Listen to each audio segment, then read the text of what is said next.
The Fitnessgram pacer test. What is it? What is? I don't know. I was gonna say I don't know what the rest of it is. Sorry. You're supposed to hand me this. I forgot. It's my first time not doing it, so I already forgot. How did? Ah! Stop moving that. Stop. It's so bad. Okay, I just listened to it from over here. I'll just yell really loud. Okay. Now I'm gonna move it. Do you want your headphones so you know when it's not doing it right now? You're good. All right. I've never done this before. So it's hard for me to think and also do everything that needs to be done. Maybe this is what you have to deal with every time. Tell me more about it. Why did you switch it at the wrong time? No. If you could leave the camera on one of us the whole time, I wouldn't be mad. I don't care. I mean, don't, but I wouldn't be mad. Well, do you have anything you want to talk about today? Not really, but hearing the sound. Hearing it is comedic to me. I don't know if you guys been listening to it. Yeah, it's like I don't hear it when I'm using it. It's like a typewriter sound. It just sounds very obvious, and it's kind of fun. Well, I'm also going like this. I'm like pressing it. You would probably just go like this. Yeah, that's what I do. I kind of stealth press it. You're like not like slamming it, but more like click. Yeah. Just like really hard. You ever actually used a typewriter before? I've touched it with my fingers. Yeah. Have you? Yes. Yeah. Tell me more. It was very fun, but I felt guilty for using it because I knew I was wasting ink and paper.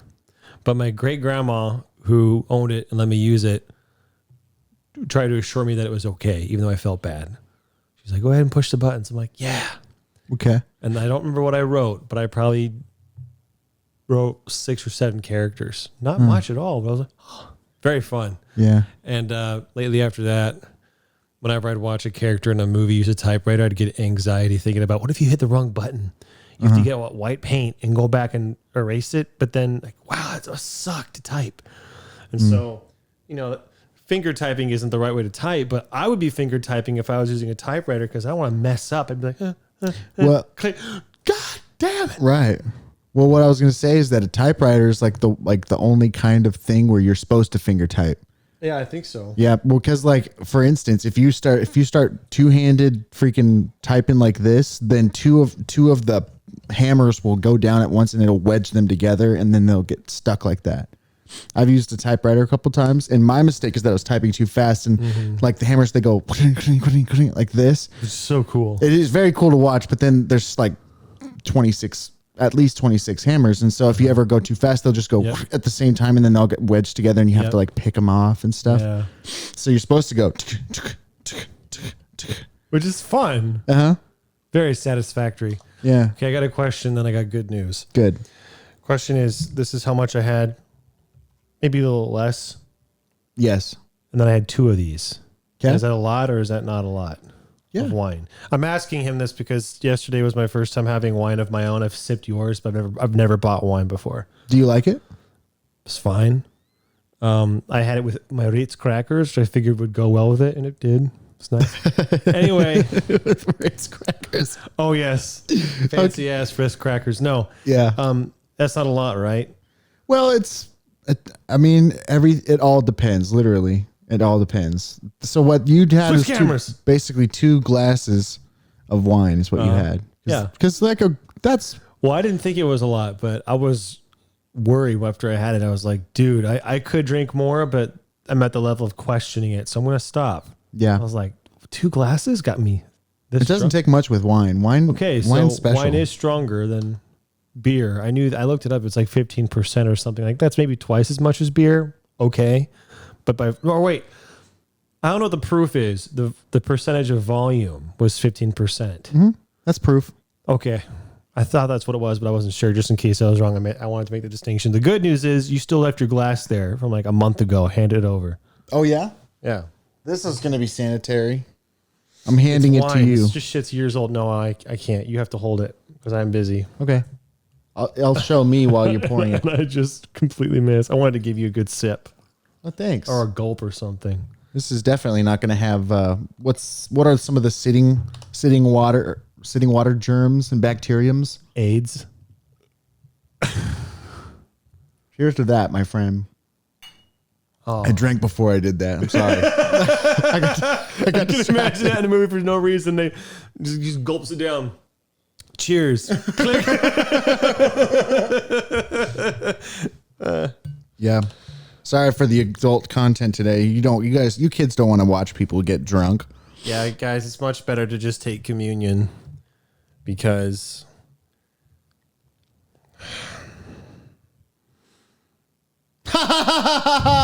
I don't know. I was just trying to think. I get it. Yeah, you lost your joke, and I thought it'd be funny if I just laughed anyway. Because it's because it is holy. You ever think about how Jesus drank wine? You know? Yeah, I do. Do you? I think about it all the time. Do you actually?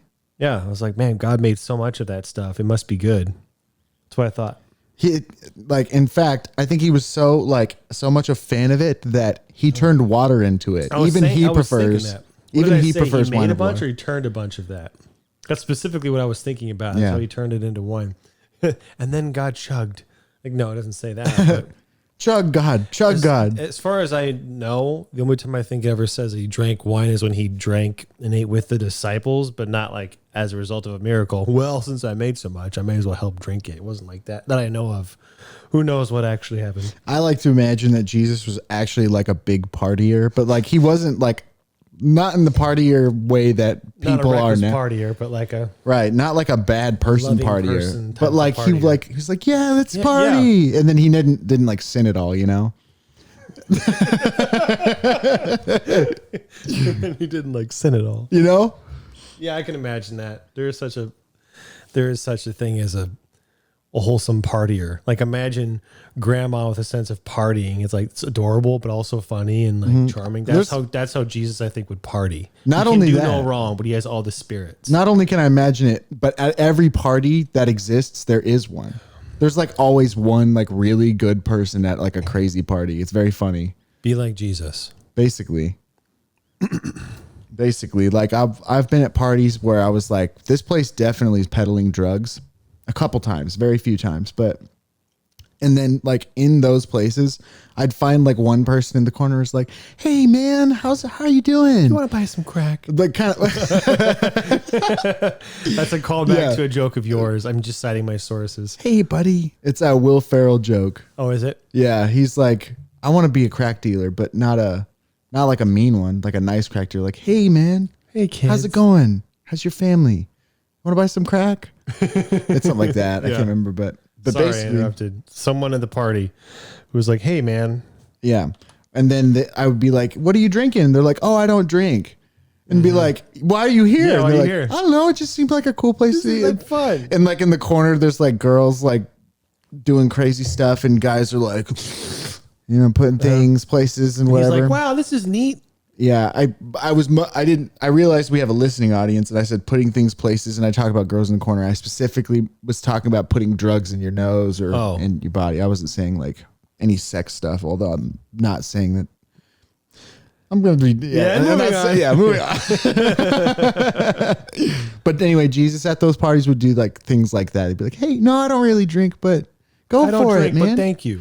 But I think he did drink. I think he did. Yeah, I mean, he was a man. I think he did when he was like a kid. I bet legal drinking age was very different in those times. I think it's still different in these times. I think that there's a lot of countries where kids just drink a lot. Yeah.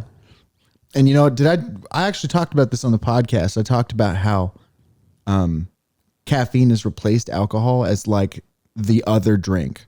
Because like there's like water and now there's like caffeine is like the other thing. But it used to be alcohol was the other drink, like the only other one. Oh, I see what you're saying as the other drink, the Yeah. second most consumed thing. Right. Yeah, I get that. It's caffeine, if not sugar, really. I think sugar is number 2.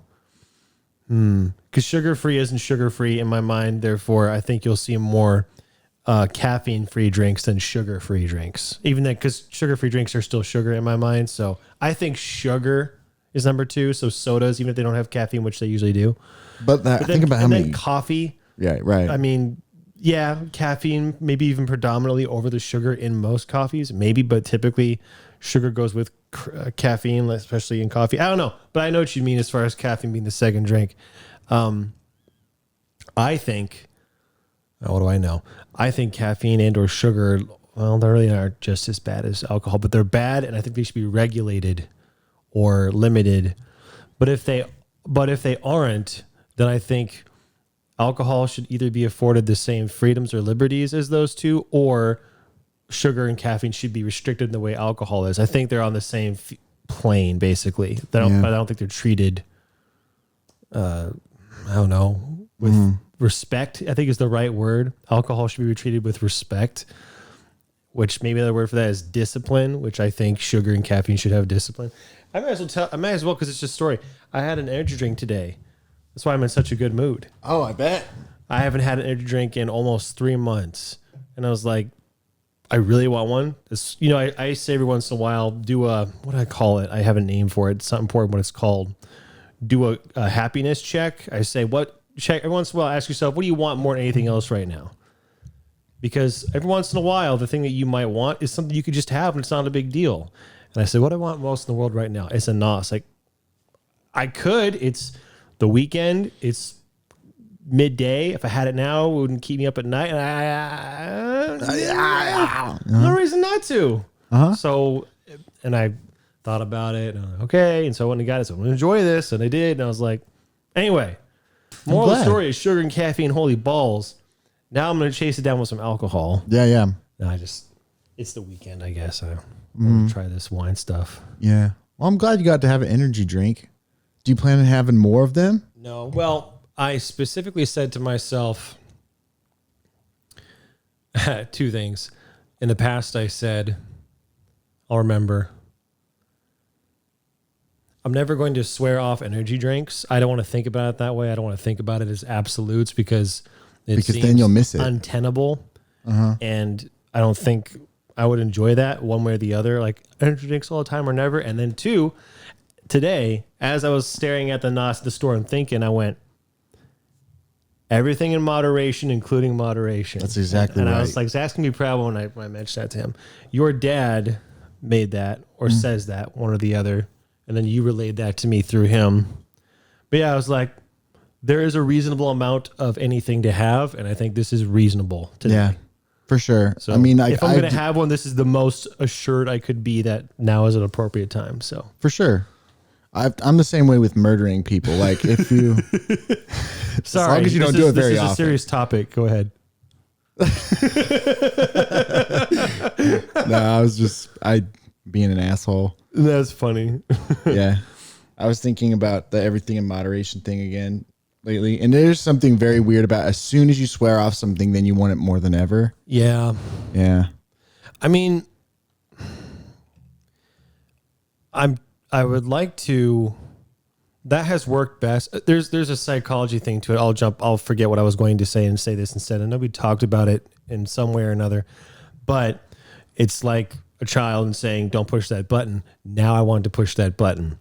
And I kind of think I tied it to free will at one point. It's the fact that you have the choice to do it or not, which then makes it easier to choose to not to, as opposed to you're forbidden.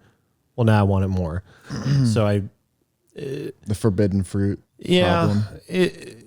It seems, not in all instances I can think of, but for the most part, I seem to have most success with the disciplines where I'm not completely 100% restricted. I seem to have most success, not always, but compared to when I'm completely forbidden, whatever the word is, less successful. I'm sure there's a good psychological reason for it, but it was kind of hard to have that drink today because I was like, I've been so good for so long, and how am I going to justify this? And I did.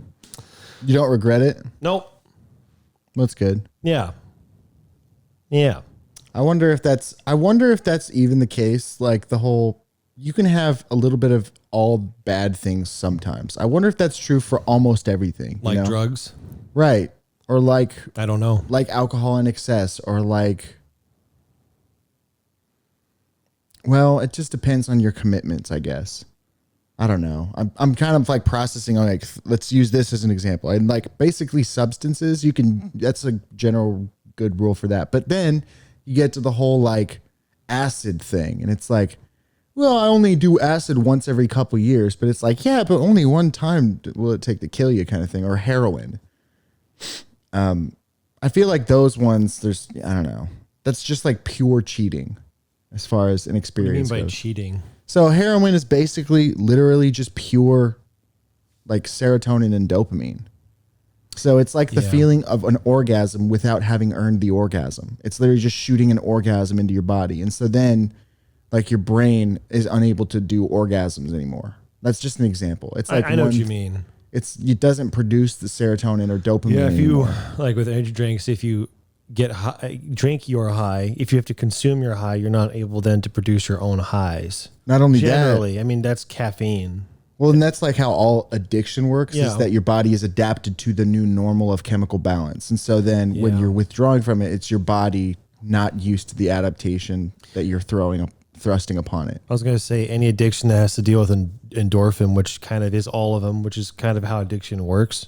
It can be a habit, and it doesn't have to be ingesting any kind of chemicals. It could be, well, gambling is maybe an example. Yeah.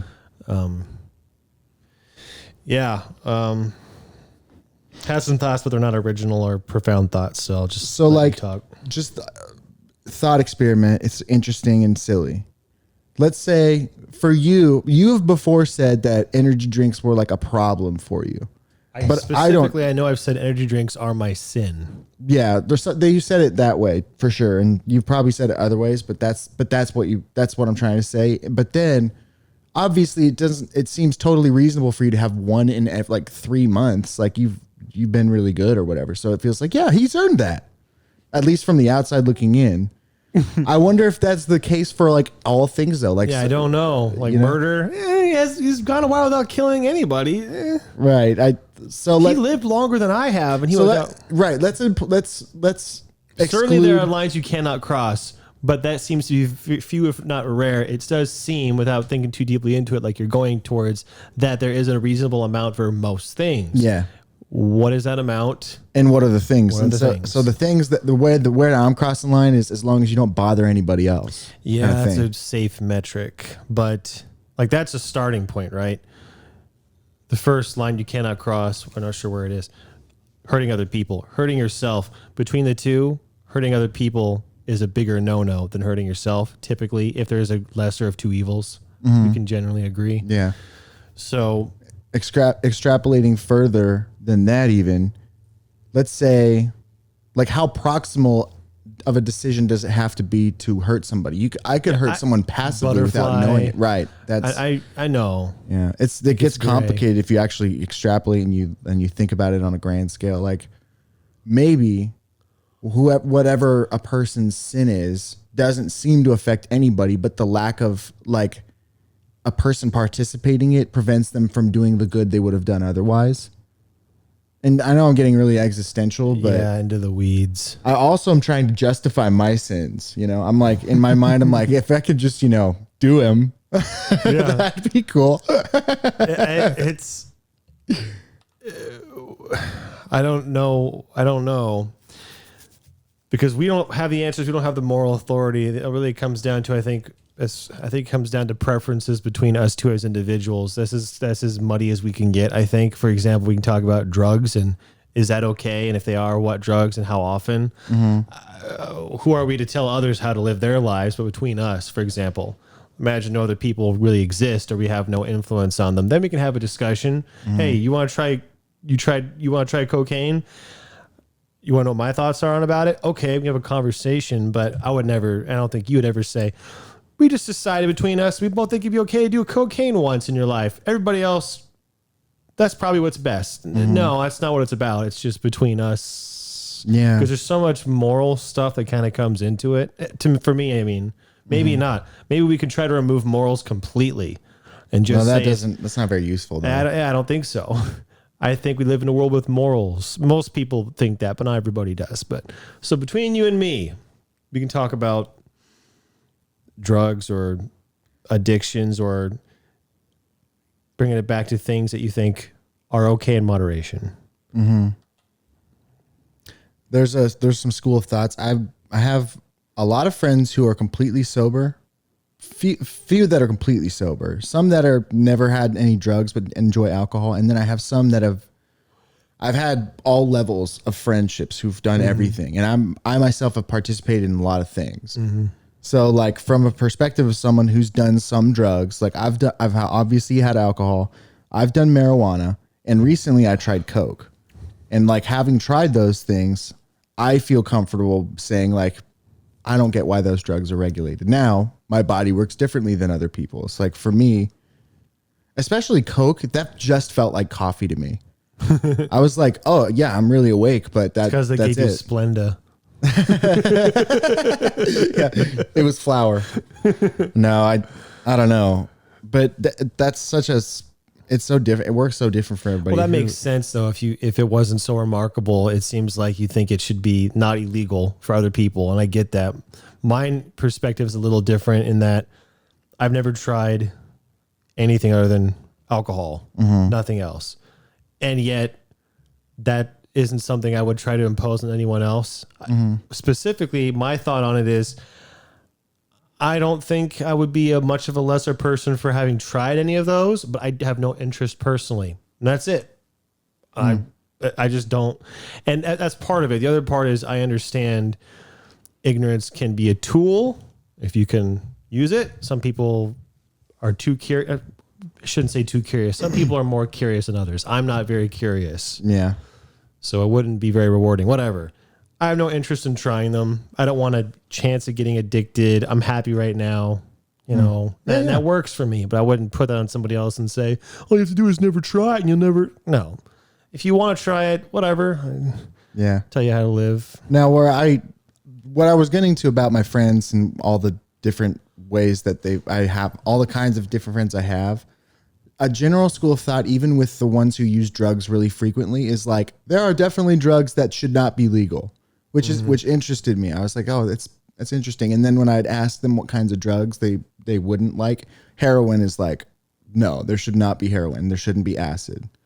Heroin, because it's literally, they call it dope because it's literally dopamine. It's just the drug your brain creates, but then you're shooting it into your arm and it's way too much. It's complete ecstasy to the point where it's the easiest. That's why people overdose on it. It's because they just terrifying. You know, I didn't even know that's what heroin was. I knew it made you feel good, but all drugs make you feel good. But I didn't realize, is that when people say the drug ecstasy, is that heroin? Well, I don't know that for sure. Maybe that's not important. I was just curious. But that's what heroin is. Yeah. The ecstasy, I think, is a variant of that in some way. Like I can understand, I think, without ever having tried heroin, minus that being the way that I could actually understand it. Energy drinks for me, sugar and caffeine, it's the happiest I can feel while ingesting something so far that I've experienced. I can't, and it was hard to just not have that as the norm. I can't imagine getting something better than sex in a vial and then having anything less than that. That'd be fucking torture. It would be. So it's why it's so it's messed people up so bad. It's literally, I can imagine. I think I want to say that in some ways it's kind of facing God in a weird way. If you kind of if you just extract all the things that make sense about it, it's just you and your feelings just like face to face with the divine, basically. I don't know, that obviously not literally. It's just, I know what you mean. In some way, it's the best thing your brain is physically able to experience. And it does, and people can enjoy it to a degree where when they put it in their bodies, they just get lost in that and they just leave their body behind. Basically, they just die because because your brain is experiencing all this and your body just gives up. It either, you choke on your barf or some sad thing like that where you just you're not in your body anymore, kind of deal. And then I heard about another one too. This might interest you. Did you ever watch all those, some of the people that, like, we were watching, there's a guy on YouTube, his name is Lazy Masquerade. There's several guys who do what he does, but he just basically tells creepy stories or internet myths or legends or Reddit stories, Wikipedia stories. Anyway, but it's all a very creepy vibe channel. It's awesome. I love it. I freaking love it. Well, there have been several, would it be recollections? Several people have recounted the story of a Reddit user who was basically they went onto the drugs Reddit, one of the most famous drugs Reddit, and basically said, hey guys, I'm finally trying Datura. Any tips or anything? How much should I do for one night? And for the people who don't know what Datura is a plant that grows in South America that is super hyper hallucinogenic, and it's so dangerous that it's illegal, first of all, but it's also highly it's the don't touch drug kind of deal. It's one of the very few that people like just don't even touch it. I've never heard of it. Right. And Datura, anyway, a lot of people would use it like a long time ago back in the day for their like religious, like the Incans and the Mayans would use it. And that's why they freaking cut people's heads off and stuff, because they would see things and they just, hallucinate crazy stuff. So basically all the people responded to his post. It became a famous post basically saying, if you're dead set on doing this, like have an EMT handy at least, or let someone know that you're doing it. Don't do it just by yourself. And he's kind of like, oh, it's fine. I'll be fine. I'm going to do it. I'm decided I'm going to do it, but I'm just waiting until the weekend. And so if I have an extra long trip, I can get back to work. Well, very famously, one of the people finally answered, yeah, just do about this much if you're going to do any. I've done it before, but it sucked and I hated it and I'm never touching it again. Do less than you think you should. And hopefully you can be convinced not to do it at all, because it's just terrible. So he took that guy's advice and basically said, okay, guys, I'm going to do it tonight. Wish me luck. And it was like a Friday. And then very famously, he wrote one more thing, and then nobody ever heard from him again. He was very active. And the one thing, or it was one or two more things. And one of the things he wrote on was a video of two elephants fighting. And, what he commented was, it's kind of harrowing, but it's silly because he was probably super tripped up and scared. But it was something like, big scary dog, don't fight, please stop. It was something like that, but that was the last thing he ever said. But it was during Friday night when he said he would be tripping. It was like, scary dog, please stop him, or something like that. Anyway, it was like, what the heck? Anyway, you can imagine how everybody like sees this as like, that dude's dead for sure, or whatever. Anyway, one of those urban legends about a funny drug that people say don't try. Hilarious. You want to do some Datura? Datura? Tortuga? Tortuga.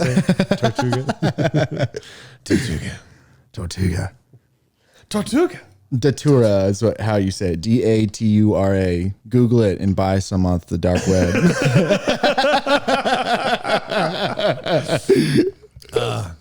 Joking. Okay, I just had a question. If ever I was to do a drug, what one would I be comfortable trying? Like, that's a hard question to answer because I don't want to. I don't know anything about them, so I can't even answer that. I'd have to research. Yeah. It's like I don't know. You're training to be a government agent or something, and like, okay, you have to experience these substances, so you know what you're dealing with or something. Okay, a pragmatic reason why I'd have to take a drug, however you're going to justify it. Mm-hmm. Let's teach you about what these drugs are first. Okay, makes sense. I'd be interested in knowing, but not trying it. But now, I wish I knew right now what they were, so then I could say, of these drugs, this is the one I would be most curious to experiment or try because I have to. Mm-hmm. I don't know. I don't know anything about them. You seem to know more. Maybe this would be hilarious. Let me try to explain the drugs and what I think they are. And then I can tell you if you're right or wrong. I'm listening. Cocaine. I've seen them like in comedy stuff. Cocaine is white powder and it is inhaled through the nose, and it actually, I remember reading, it eats the membrane at the top of your nostrils and the layer between your brain and the top of your nostrils, and that gets corroded over time if you keep taking it. And that's bad because I can't remember why, but what it does is it acts like, I would imagine it's like caffeine and sugar times 20 or something. Mm-hmm. But minus the heart, it's more in the head. Yeah. You just feel like pumped, I would guess. Yeah. And I don't know how long that lasts. Maybe 20 minutes, I'm guessing, off a snort. And it comes from plants. And that's my guess. That's all I know. How accurate is that percentage-wise? I mean, from what I know, it's like kind of close. Okay. And I'm saying percentage-wise, not as in omitting details. It's how much of what you said was true or how much of what you said was false. So, well, I mean, based on what you know, right? So your 100% could be 100% wrong. It's just different. The experience of it's different for everybody. There are two categories that people put drugs or substances in. There are uppers and there are downers. Depressants and Uppers and Stimulants. downers. Stimulants is another way to describe uppers. Downers are also the word for those would be what are they? What It's not would be the word? depressants. Depressants. It's not because it doesn't depress you, but I know it doesn't, but it's technically what it's a downer. It's something about that. But cocaine is considered an upper. I want to guess more drugs before you spoil them. I was trying to. So you could say it's generally correct for cocaine. Well, it's an upper, makes you feel pumped. Yeah, and I don't think it does. It comes. I'm sure there are plants in it, but I know that to make it, you like bake this tray of stuff and you grind it up. It's not just a plant, right? It's more tobacco is a plant, and it is a depressant.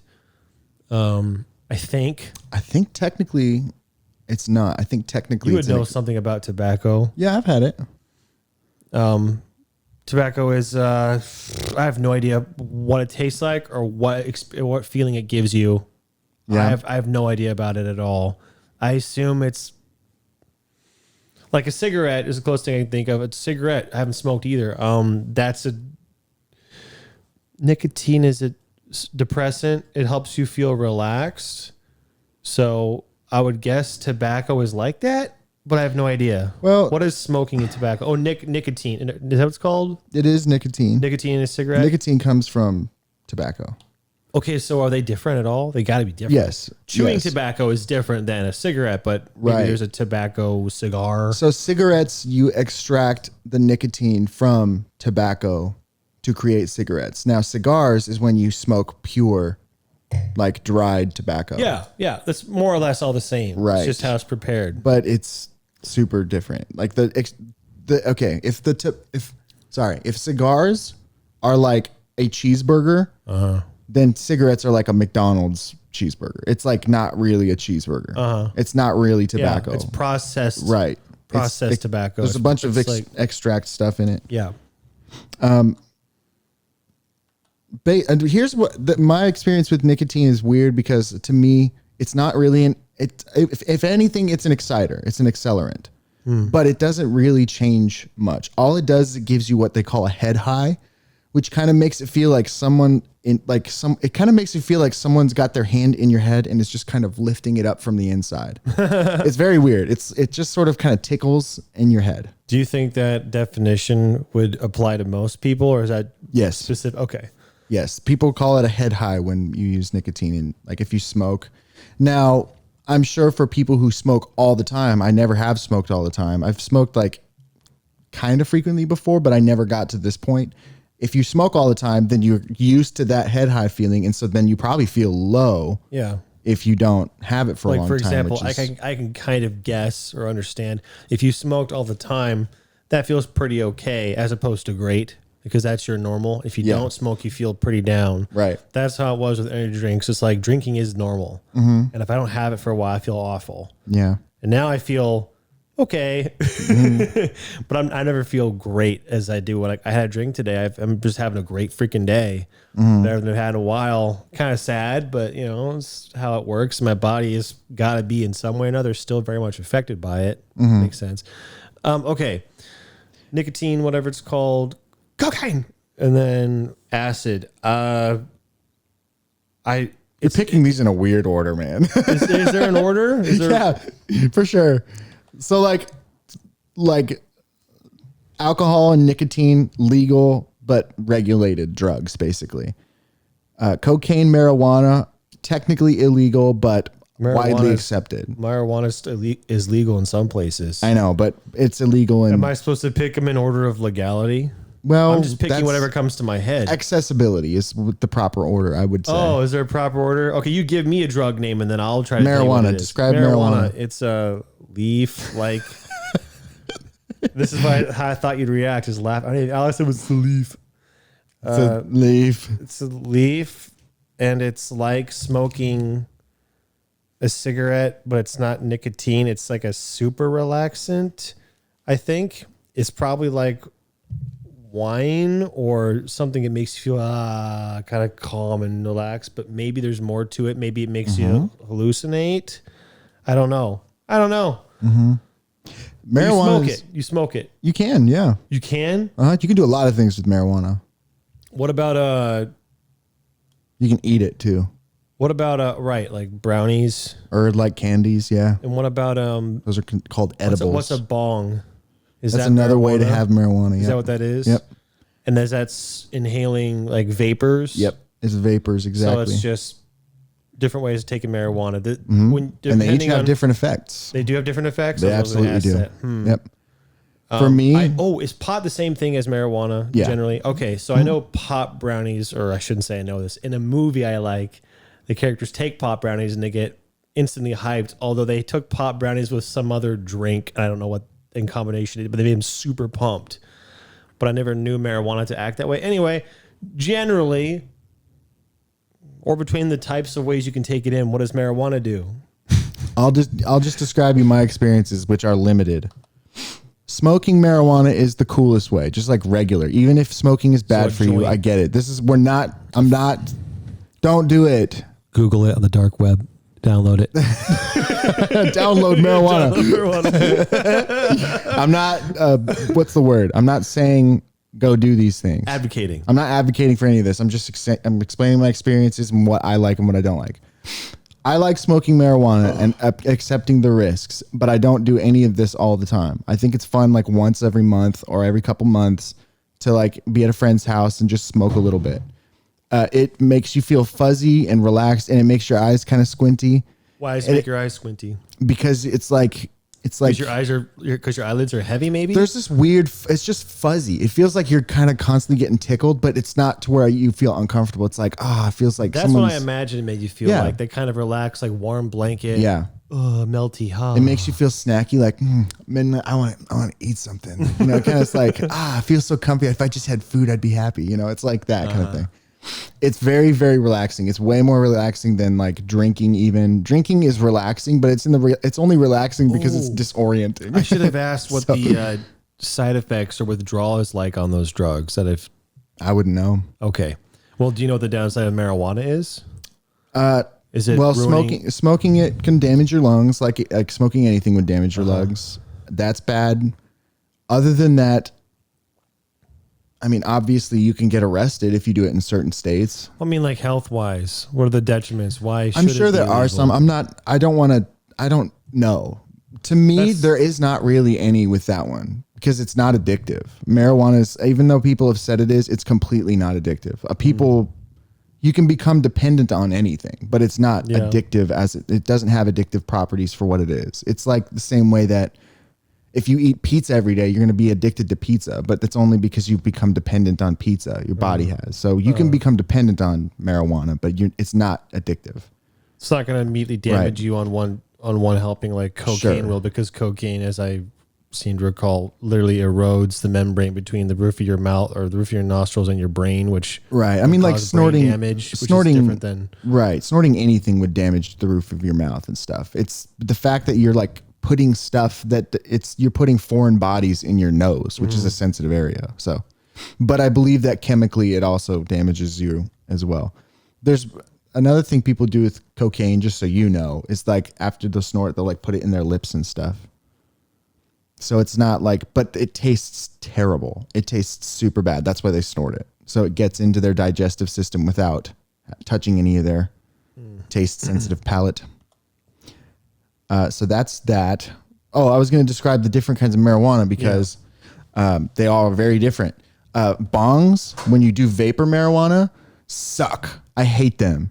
And I won't do them. I always get terrible headaches after I do it, and I don't know why. It has something to do with how it interacts with my lungs or something. It feels bad. It burns your lungs because the vapor's hot. So it's like breathing hot steam. Yeah. But it's like, anyway. And then like it's more powerful. It's like too powerful a version of marijuana for me. So I don't recommend it. If you're just going to just smoke it, then it's like easy. And then there's a couple more kinds. There's like the paste version, which I do like that version for some reason. It's just another way of smoking it, but it's like concentrated. And I do like that because it takes way less and it's way more manageable and easy to deal with than like rolling blunts and joints and stuff. The other kind of method you can have marijuana is edibles, and edibles very famously have a very latent reaction. It's very, very famous that I've ever seen memes like these edibles ain't shit. exactly. Like cuts It's to exactly it, that. Yeah, because like this isn't working. And then I have, and everybody makes the mistake of eating it, being like, this doesn't work, and eating more, and then it hits hard because it does hit hard when it hits. It sometimes, like for me, one time I had a brownie, and it was 45 minutes before I felt anything. And in that time I was, drinking alcohol or something. And so when it happened, it was like too much. I was like, I should have just waited, Anyway, so the way that I like it is just smoking it. But I also don't need it. Like it's just a fun thing to do if you're in a social setting. That's how I am with alcohol. And that reminded me when you said it hit you hard. It reminded me one of the first times I experienced alcohol, we'd go out and get steak, and we'd get a drink called a Moscow Mule. And the reason I liked it was because you ordered one once. I had a sip, like that tastes, and I was averted at first because I know there's alcohol in there. Like, I'll have a sip, like it tastes good. As an adult who now is open to the idea of trying alcohol, I'll sip it, and it was good. And then next time we went to get steak, I was like, I will order one of those because it's a little bit of alcohol, I can have it. And several times I'd gone with you, and I'll order one or two of those, and I'd feel maybe a little warm, but nothing. And then one day I had one, and then almost immediately, very soon, because this never happened before, I had no reason to think it was happening. I said, Zach, something's wrong. And you're like, and I said, it's like I'm drunk. I've never been drunk before. I was like, I think I'm drunk. Based on what I've seen in movies, you're not drunk. I shouldn't be. I had one before, and I think I'm drunk. Yeah. And we're both like, nah, but I think I am, because I can't. And I'm a little dizzy. Yeah. And my emotions are, and I was like, this is weird. I'm going to go to the bathroom. I was like, what the fuck? Yeah. Like losing my balance. And I was like, what the hell is happening? I'm convinced now I was drunk because I've since actually induced drunkenness. I know what drunk is. Don't know how or why it happened, whatever. But when it hit me, it was so unexpected. I was like, what's happening? Yeah. I would hate that with a drug and not knowing what's happening and not being prepared for it. That would suck. So that on top of, I don't know if you got sick, that doesn't sound like fun, doing an edible and alcohol. And You can have so much weed that you become sick to, like alcohol. But with weed, I would say weed at its worst is still way better than alcohol at its worst. What is weed at its worst? Weed at its worst is like, you know what? I have to be fair here. Like thinking back, all the times that I had too much weed, I also had probably too much alcohol. So it was just generally feeling very bad. Maybe just having a bunch of weed. I'll tell you what it is. It's like your eye frame rate goes down to 4 frames a second. Like I'm not kidding. I'm not kidding. Like it's literally like frame. I can see that. Maybe Ghost Trails too. Yeah. And high motion blur. It's literally like you'll look and then you'll look over here and then it's so bad. It's shockingly like that's where it gets bad. It's like it's not safe to drive on it for sure. If you're ever going to try it, just try like a one or two. What is its worst? How is it? That's its worst. But is it not painful at its worst? Do you not get sick the next day? No, it's never painful. No. Never? No, you never get sick. So that's why weed is so popular, is because it seems to be very little detriment to it. You can get headaches, but that's probably because you're smoking it or the way that you get it. Like I know a lot of people get headaches when they do the bong version because. Oh, here's a question I have to ask because I forgot. Okay. When you take an edible, oh, don't forget to download these. When you do an edible and it hits later, does that feeling feel different than if you smoked it? Yeah. Okay, how are they different? It sounds like all you said about edibles is that it hits hard. You didn't say what it feels like. So when you just smoke weed, this is for comparison. When you just smoke it, if you have like 1 or 2 hits, the first thing you get is like that tickly feeling, the beginnings of it. Then when you've had like more and then even a lot, then when you've had a lot of it, you just get that very cozy, like, I'm so comfortable thing. When you've had too much of smoking it, which is, I don't know, maybe it depends on the person, but for me, it's like if I've had 10 to 15, 20 hits or something like that, that's a lot. Right, it is. But at that point is when you start getting the 4 frames a second thing and you like stand up and you don't know that you're standing it and you're like, looking around. That's like smoking, right? With edibles, the times I've had them when I had too much, probably it was like 0 to that instantly, which is not fun. You don't get any of the comfortable stuff. Because you were explaining with alcohol, the fun is the climb or the rise, whatever you call it, which I understand. It wouldn't be very fun to just be drunk. It's right. Like, so is that why it's not fun? It's just a shortcut to weed is different in that way. It's an interesting observation, but I think it's different because alcohol specifically, scientifically, the only fun part is the climb. It's not in there. With weed, you can get to a place and stay there and it's perfect. And it's like, you don't need to get more to be happy. You could just have a couple and then be like, oh yeah, I feel good here. Or you could be like, I could try to feel more good, but then, it's sort of like there's a cool zone. And then like when you find yours, you can just stay there and be good. Now alcohol, you can have like that cool zone, but the cool zone level just keeps rising because the thing that feels good about it is the consuming of more. I wonder why I can understand why it might be regulated or illegal, because alcohol, for example, when it comes to driving, it impairs you. And I'm sure marijuana does that too. Yeah. But it seems like between the two that marijuana is less bad as far as detriments to yourself and others. So impairing your abilities to drive or impairing or injuring yourself. And if that's the case, if it is the case, it is strange that alcohol is more liberal and available than marijuana is. Yeah. It wouldn't surprise me if they just have it wrong and that's how it is, because that's true for a lot of things in my opinion. But that would also explain the push, that's been going on for the past 30 to 50 years. Maybe really. Longer than I'm aware of. I was aware of it maybe 10 years ago. Whenever it was made legal in Colorado and Washington. By that time, I had known about everybody going, oh, we need more marijuana for like at least 5 years at that point. That was probably at least 5 years ago. Yeah. If it's true that marijuana isn't as bad overall as alcohol, I can understand why people are advocating and trying to push for the right to do marijuana. Here's a question about drug. Cbd oil. Sound like something? Is that right? I see those shops all over the place. My understanding is it's essentially an essence of marijuana. Yep. Is that correct? It's extracted. It is the agent of relaxation that's in marijuana without T something. It's like THC or something. Sounds familiar. There's a chemical in marijuana that is the illegal chemical in marijuana, which is the tickly part. Right. So what's the THC by itself is just relaxing and calming. So what's CBD or whatever it's called? Why would you want it? Or sorry, CBD. That's what's relaxing. But whatever the stores are selling, what is it and why do you want it? It's not bad. It does feel like I've had that, and it feels like a less strong version of weed, basically. But it's legal because it took the legal part out of it. Yeah, but even then, it's like, I think that it's like you were saying. I think you hit it on the head. It's like, why is this illegal? All it is a relaxant. It's basically what it is.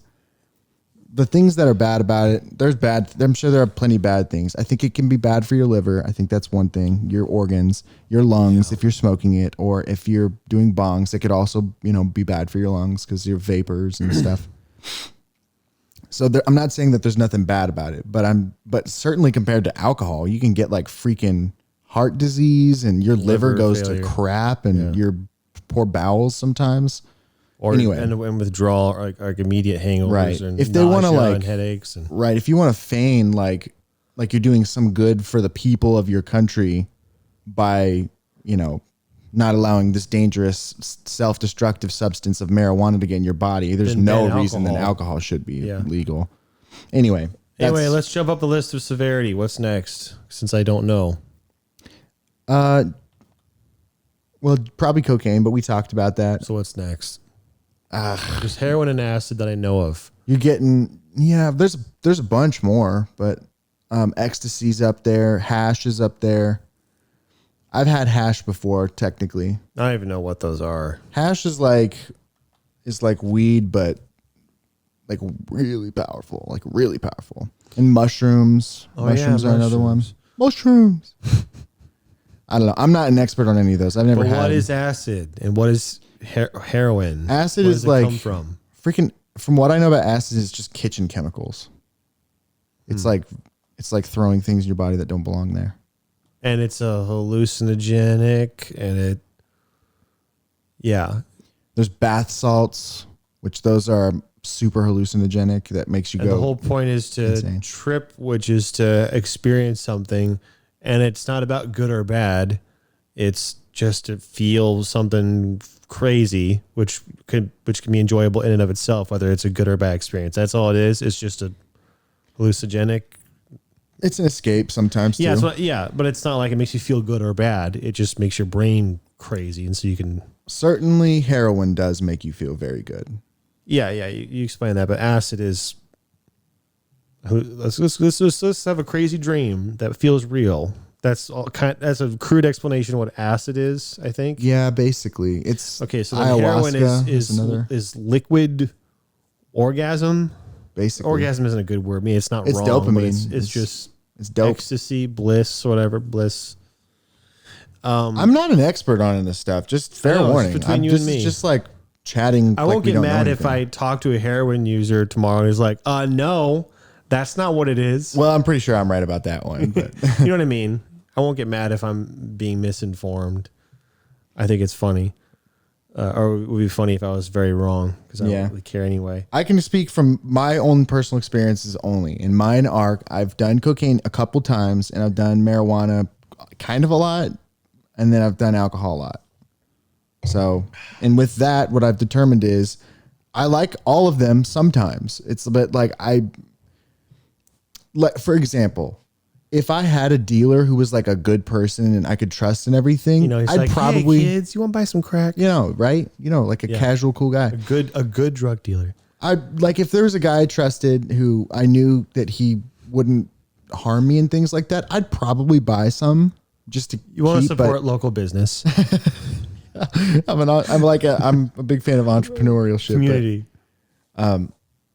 But as I don't have one right now, really the only times I enjoy those substances are when I'm offered it by somebody I do trust kind of thing. And that's only sometimes. And sometimes I say no when I'm offered. The closest thing I've ever experienced to that is someone offering me a cigar, and I would like to because it looks cool and I like to do it with the guys. Mm-hmm. Yeah, I want to participate, but it's like, no, thanks. I actually personally have no interest in trying to smoke, and like I would like to feel good and join you in something, but not that much. So can I tell you something that will change your mind about cigars? Sure. You don't inhale them. You just put them in your mouth. You literally put them in your mouth and you spit them out. Oh, I see. You do not inhale them. They don't go in your lungs. Because it's too much? Well, because it's too much, and because like you can still enjoy the effect of it without it like ruining your lungs. And you'll get it out of the air more than out of the cigar. Is that like, or you get it in your mouth. Like I see. Like your mouth. Just that's enough. Right. It will absorb. You have adipose or not adipose. It's vasa something tissue in your mouth. I can't remember what it's called, but it's the kind that absorbs things. How would that affect me if I had a cigar? You'd get the head high. You'd get like that feeling of someone kind of pulling up. I would assume it's kind of nice. It's cool and casual. I would assume you'd get I don't know this. I'm a little tired now. I'm thinking about withdrawal, and I figured You won't be withdrawn from cigars. Okay. There's no headache the next day. No. It's just the real con as far as head goes from this becoming your new normal. You're smoking for so long, so many days, months, that when you go without it, this feels bad. Exactly. But when that's all it is. Okay. You can develop a if you have one every dependence once to in a it. while, you'd be fine. Totally fine. Okay. I am negatively motivated, and what kind of did it for me with energy drinks was, it's unfortunate. I don't want to be negatively motivated, and that's a whole other topic, but what kind of helped me to just not do energy drinks regularly was not thinking about how good it felt, but thinking about how bad I felt when I didn't drink it and how much I hated that. Mm-hmm. And so, I'm only saying this because it's kind of relevant. That's the word, relevant for the listeners. But without energy drinks specifically, there's this line in the movie Limitless. You know that movie with Bradley Cooper? He's talking about when he's on the drug NZT, which makes him smart, and he's been without it for a while. And he's starting to explain what the withdrawal feels like. He said, "There's a pain, whatever. I forgot how you described it." And he said, "And it started behind the eyes." Yeah, and that always stuck out to me. He's like, that's exactly what caffeine withdrawal feels like. I don't know if it's written that way, but the back of my eyeballs burn. That's what it feels like when it's starting, like, oh no. And he's explaining, like, it's coming, like I'm about to start feeling a lot of pain, but the first thing you'll feel is this. And that I was like, oh. Anyway, I was focusing on the negative stuff.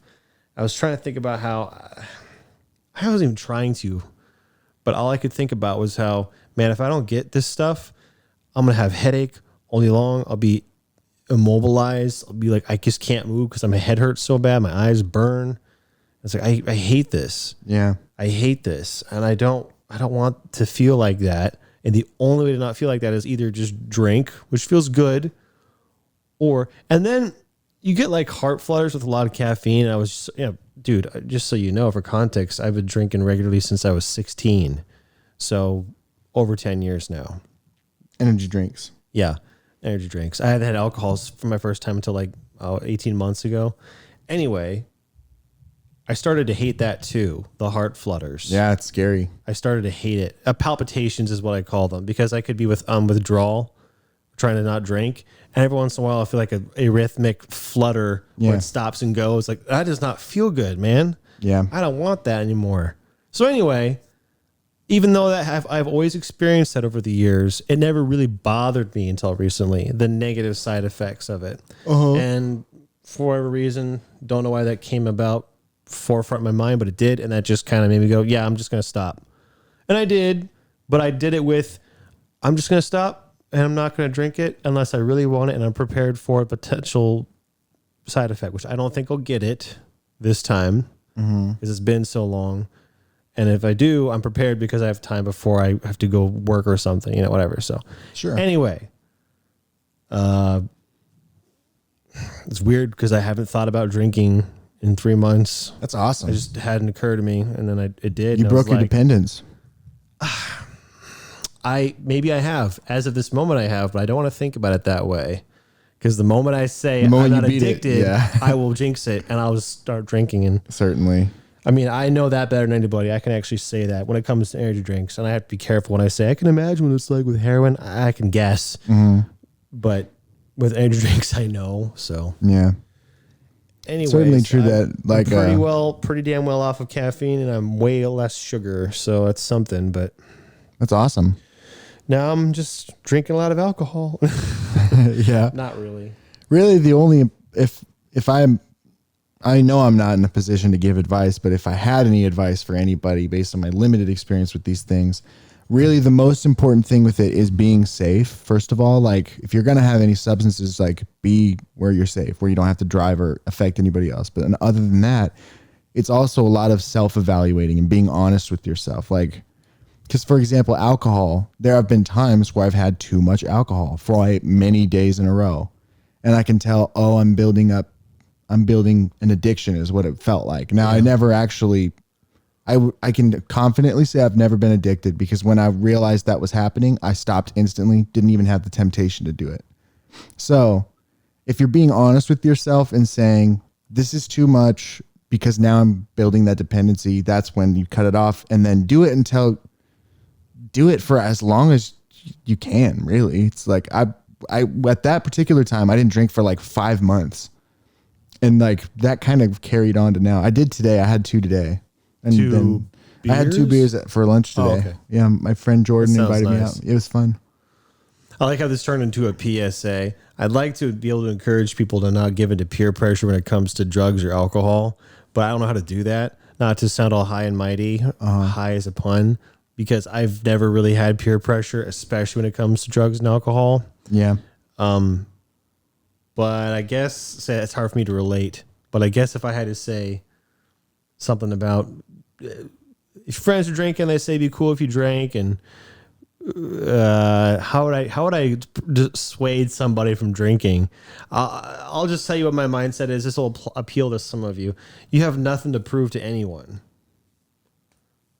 You have nothing to prove to anybody, and you're not going to make yourself better for doing something that you don't want to do for somebody who's going to forget about what you did the next day. Like, what does it matter? I don't know. That's how I see it. I wish I could encourage more people. How would you dissuade somebody or encourage someone to not give into peer pressure as it relates to drugs and alcohol?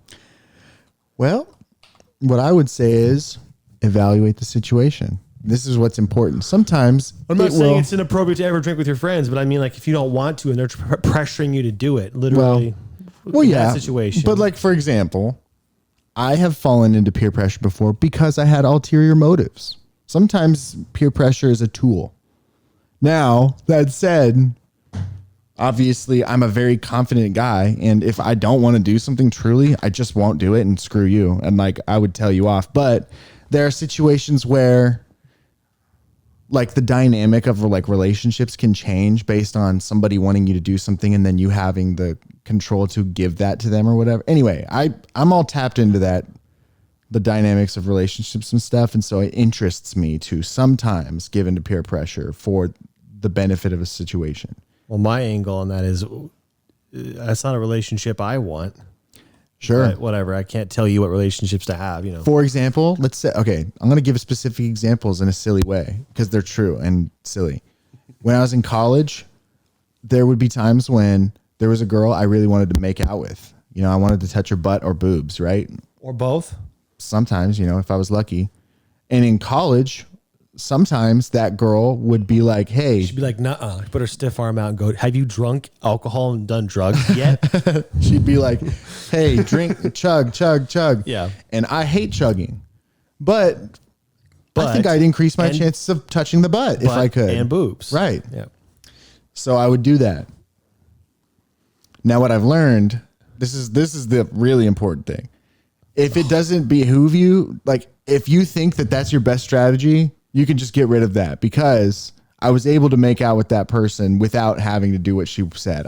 Like it's almost in some ways attractive to ignore people. Was there a situation where you did give into peer pressure or chug? Oh, yeah, for sure. Okay, here's my question that matters to me and I think it'll matter to most people. Okay. And you answer honestly, was it worth it? Have you thought about it? Well, the answer is no. Yeah.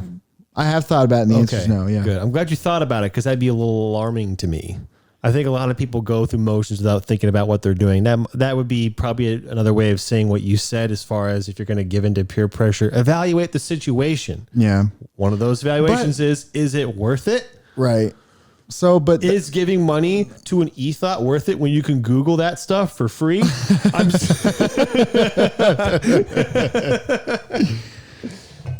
You know, the thing I was going to think about it. Think, Mark, think. Yeah. Yeah.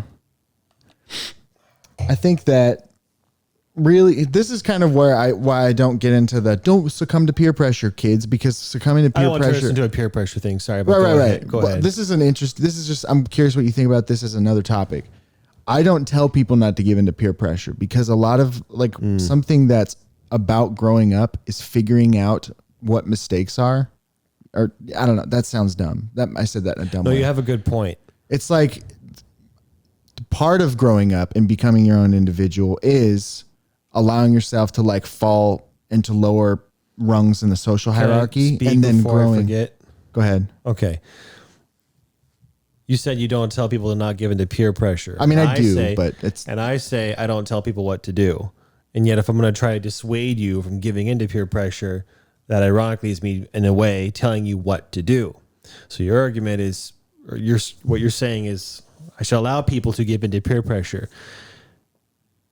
And that's fair. Good point. I think I might be able to wiggle out of it by saying I define peer pressure as doing something you don't want to do, mainly is the first part of the definition, to X. Be liked more, get a better relationship with the thing. I don't know what you can fill in the second half. If you don't want to do it, you don't have to. Now, when it comes to peer pressure, not like when it comes to responsibilities and stuff, that's all I'm trying to say. Now, maybe I'm still wrong and maybe you should give into peer pressure. And I don't see this as related, but I agree. Part of living is making mistakes. You can't become better or develop unless you make mistakes. People are going to make mistakes. I understand that. I don't want to make that its own topic. I think it's separate. In closing. Wait, not in closing. I haven't gotten to talk yet. From my point. Okay. Okay. In closing, this is repeating something that I already said. What? It was just funny to me. Like, no, we're not done. I was just being silly. In closing, you're going to make mistakes, but there's no reason you should do something you don't want to do just because someone else Yes. will like you less for not doing it. That's not a good reason. Well, Objectively, it's not. so Objectively, it's not. where I'm coming from is that people like to make it seem simple with the whole don't give into peer pressure thing, but let's just follow that as advice to its logical end. Okay. Don't listen to people about anything ever. That's the logical conclusion of that idea. I understand what you're saying. So, but you like to be a functional adult, you have to be tapped into what peers want. Now, that doesn't mean you should become slave to peers. That's what I think people are talking about when they're talking about peer pressures, that you voluntarily we can agree on the middle ground, right? which is evaluate. But I'm going to Don't be a finish. slave. No, you won't. I'm kidding. Okay. I forgot now. That's okay. You said don't be a slave to peers. You said, alcohol. I know. Don't be a slave. It's funny because we record it and we could go back and find out what you said. Nah, it's not but important. it doesn't work that way. Basically, it's just as an idea. It's one of those things that I noticed at some point when I was making an asserted effort to think about my words that I use. And one of the words that I realized that I didn't really ever think that of the way that it was being used was peer pressure. And what I think what people actually mean with peer pressure is like peer subservience. Because peer pressure is necessary to become a functional adult in society. Like you should feel pressure not to pull your dick out in public and pee I know where you're going on people. with this. Anyway, so there's a good way to have peer pressure without being subservient. You're not wrong. We're being subjective here. We have our own definitions. Peer pressure, by my definition, is something that you know is not necessarily in your best interest. For example, that's people are telling you to pull your dick out. You know it's your best interest not to. That kind of peer pressure is what I mean. Don't give in to... There are plenty of things that you want to do. The reason I disagree with you had a definition. You're like, peer pressure is doing something you don't want to do for the sake of other people. Yeah, and I think that doesn't work. That wasn't all of it. It was... Well, I know what you do meant. it because you know you shouldn't. Right. Probably or it's more not good accurate. for you. That's why you shouldn't. Right. Whatever it is. So. Yeah. If you ever are pressured to do something that's not good for you, then don't do it. That's probably a better. Well, we won't way be to mad say at you if you don't follow through. You fail because we all make mistakes and we're far from perfect. We wouldn't judge you harshly, but like obviously we're gonna be good friends and encourage the better things, which is to not give in to peer pressure. Peer pressure being doing something you shouldn't do. Yeah. Jeez. You ever see those like really cringy? This is not a fully not very smart. You ever see those videos that are really cringy where like a teacher and a student just like square off in class? Maybe. They're so awkward. But like I kind of get them. Like the teacher will be doing some petty thing and the student will just like do it back to them, and you realize how petty the teacher's being. It happens a lot. I can imagine it, I guess. So like specifically I'm thinking of this one. There's a video. It was so awkward. I was like watching this is like watching a car wreck in slow motion, but there's like a video where there's a girl in class and she's sitting by a student and she's helping her with a problem. And the teacher just walks up quietly and just stands there and like hovers over them and is staring at the girl helping the other girl. And then the girl helping the girl like basically looks at the teacher and she goes, "Can I help you?" And the teacher just doesn't say anything. She just stands there. And I'm like, first of all, that's cringy because it's like, why don't you just say you're not allowed to do what you're doing? She's being demonstrative to this girl. And so the girl stands up and she just like stares at the teacher. It's like, "Do you have a problem with me helping my classmate?" And then the teacher just isn't responding to her. They're just having this weird, like animalistic square off. Anyway, it's very cringy and awkward. And the whole class is just like watching like this, like, when is this going to stop? Anyway, I think about that, a lot. What does that have to do with anything though? It tied in because it had to do with peer pressure, and it was like being socially aware. And then I made like 10 jumps because I'm OCD or I'm ADHD, but basically it came from, if you grow into your own person, then you'll ignore ADHD and you'll be tough enough to do those square offs. You mean if you grow into your own person, you'll ignore peer pressure? The peer pressure that you were describing, and that is the kind that everybody talks about. If you grow into your own person, you'll ignore ADHD. I thought that was funny because it was ironic. Yeah.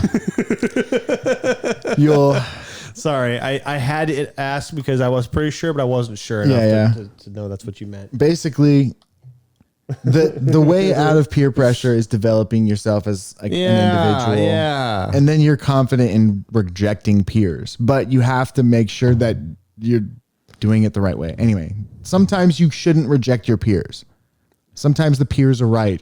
Because that's why they call it a peer review. You're right, and I disagree. Now, let's go back to drugs and alcohol. No, I think we pretty well covered most of them. Yeah. Drugs. I'll just call it drugs. Or We've talked about drugs substances. Before. I don't know if it was ever a topic. It was the topic today. Boy. And I enjoyed it. Like a drug. Who the heck ever is going to listen to this show and be like, why? My life is better because of it. Yeah. I've learned so much from this guy who's not very experienced in drugs. But he's telling me about them. There are way better podcasts. In case you didn't know, of people who actually do drugs and they'll talk about it. If you want to actually Can you imagine know, if this podcast became a podcast about all the other better podcasts we made that in our joke podcast? before. It's a podcast talking about other better podcasts. I think you mentioned Joe Rogan. You mentioned another one. This is the podcast we talk about other better podcasts. Yeah. The podcast. Oh, man. I'm excited for the rest of my night. I've got a really cool plan for it. And I'm one of those too, right? It involves getting something snacky. Yeah. Boobs. And then, We get then- so snacky. yeah. And then doing like fun things. So, Boobs? boobs?